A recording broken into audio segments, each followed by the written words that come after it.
యశ్విత, లక్ష్మీ ప్రసన్న, మీరు మీకు ఇష్టం వచ్చిన బొమ్మను గీయండి.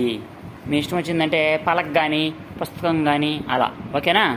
నువ్వేం గీస్తావు యశ్విత? పుస్తకం ఆగి. నువ్వు గీయండి, బొమ్మ గీయండి.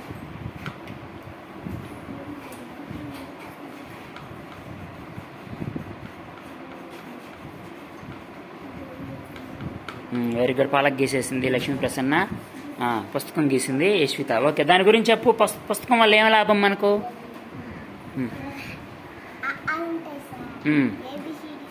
ఏబీసీలు ఉంటాయి.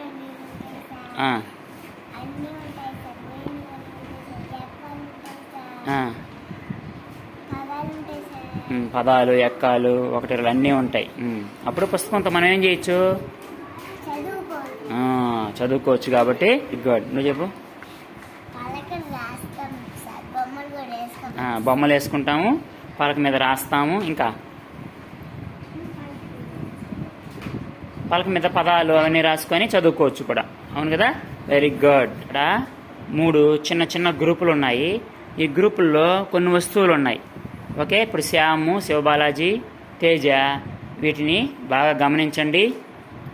మీరు కళ్ళు మూసుకున్న తర్వాత నేను వాటిల్లో కొన్ని వస్తువులు తీసేస్తాను. ఏ వస్తువు మిస్ అయిందో మీరు చెప్పాలి. ఓకేనా?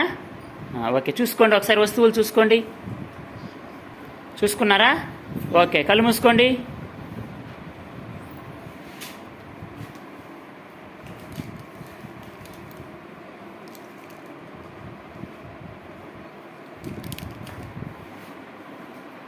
ఓకే, కళ్ళు తెరవండి. ఓకే, తేజ, నీ గ్రూప్లో ఏది మిస్ అయింది? చూడు, అక్కడ చూడు. ఏది మిస్ అయింది? ఏది లేదు? ఎరేజర్ లేదు. Very good. క్లాప్స్ కొట్టండి తేజకి. శివబాలాజీ, నీ దాంట్లో ఏం మిస్ అయింది? చిక్కీ లేదు. Very good. క్లాప్స్ కొట్టండి శివబాలాజీకి. శ్యామ్, నీ దాంట్లో ఏం మిస్ అయింది? ఏం మిస్ అవ్వాలా? అన్నీ అలాగే ఉన్నాయి. Very good. క్లాప్స్. ఇప్పుడు నితిన్ బంకమట్టి బొమ్మలకి రంగులు వేస్తున్నాడు, చూద్దాం. వేయి నితిన్.